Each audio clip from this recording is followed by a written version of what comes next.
I do not often find myself in the habit of thanking Elon Musk, but I must confess that he has done an exceptional job of demonstrating a point that a few of us have been making for years, and that is the reality that we live in an oligarchic society in which billionaires dominate not only our politics and the information we consume from media, but our government and economic lives as well.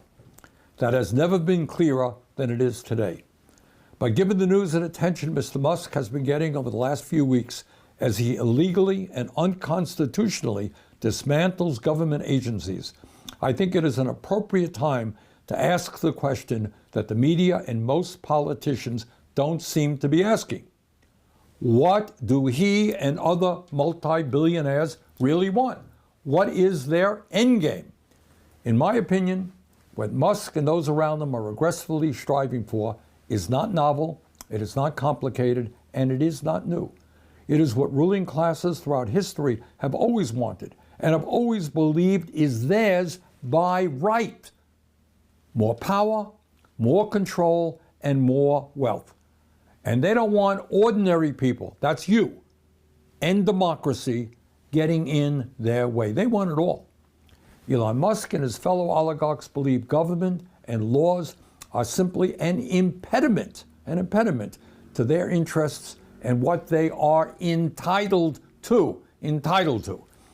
In pre-revolutionary America, before the 1770s, the ruling class governed through a doctrine called the divine rights of kings. The belief that the King of England was an agent of God and he was not to be questioned by mere mortals. In modern times, we no longer have the divine right of kings. What we now have is an ideology being pushed by the oligarchs, which says that as very, very wealthy people, often self-made, often as the masters of revolutionary new technology, it is their absolute right to rule. In other words, these modern-day oligarchs are our kings. And it is not just power, it's incredible wealth that they have. Today, Mr. Musk is worth $402 billion. Zuckerberg is worth $252 billion. Bezos is worth $249 billion. With combined wealth of over $900 billion, these three people own more wealth than the bottom half of American society. Not surprisingly, since Trump was elected, their wealth has soared. Musk has become $138 billion richer. Zuckerberg has become $49 billion richer.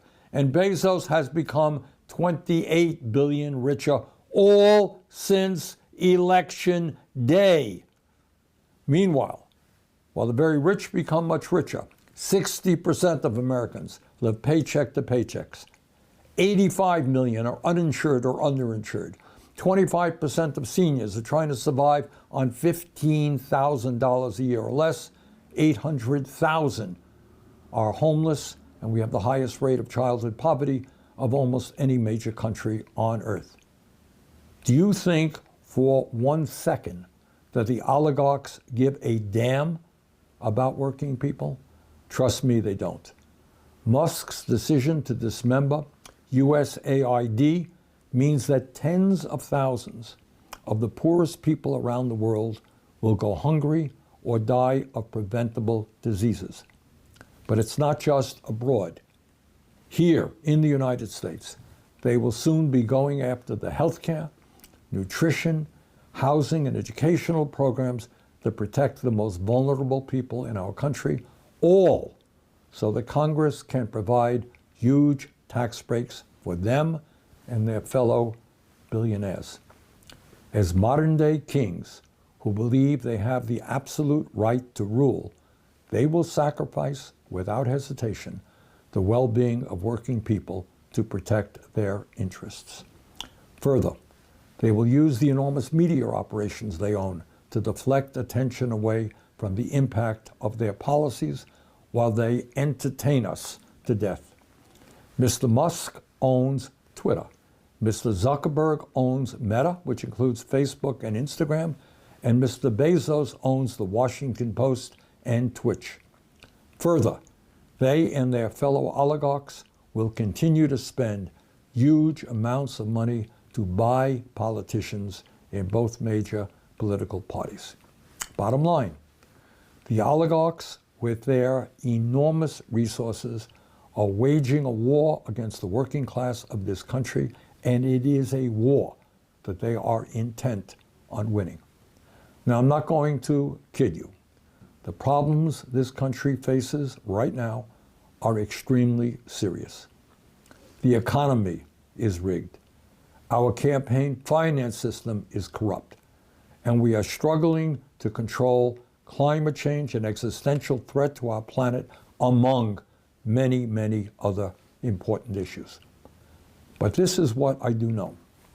The worst fear that the ruling class in this country has is that Americans, black, white, Latino, urban and rural, gay and straight, young and old, that all of us will come together to demand a government that represents all of the people in our country, not just the wealthy few.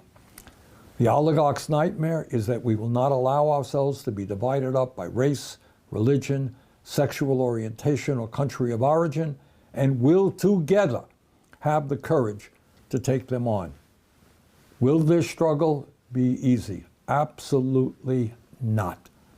And one of the reasons for that is that the ruling class of this country will constantly remind you that they have all the power.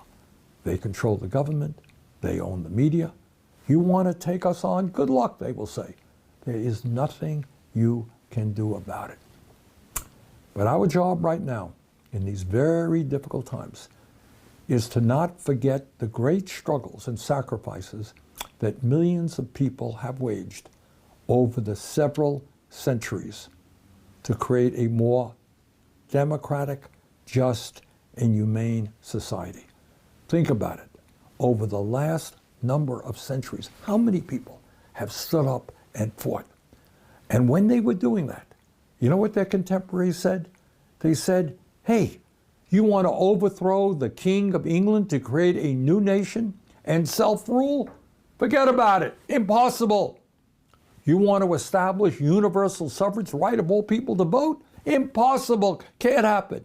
You want to end slavery and segregation? Impossible. You want to grant workers the right to form unions and end child labor? Can't be done. Impossible. You want to give women control over their own bodies? Who are you kidding? Impossible. Can't be done. You want to pass legislation to establish Social Security, Medicare, Medicaid, a minimum wage, clean air and water standards? Impossible. In other words, as Nelson Mandela told us, everything is impossible until it is done.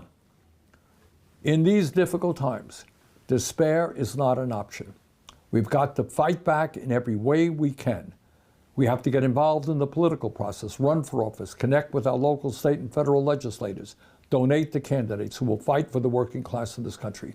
We have got to create new channels for communication and information sharing. We have to volunteer not just politically, but to build community locally. Whatever we can do is what we must do. Needless to say, I intend to do my part, both inside the Beltway and traveling throughout the country, to stand up for working families and to take on the oligarchy. In the days, weeks, and months ahead, I hope you will join me in that struggle. We can win, we will win, we must win. Thank you very much.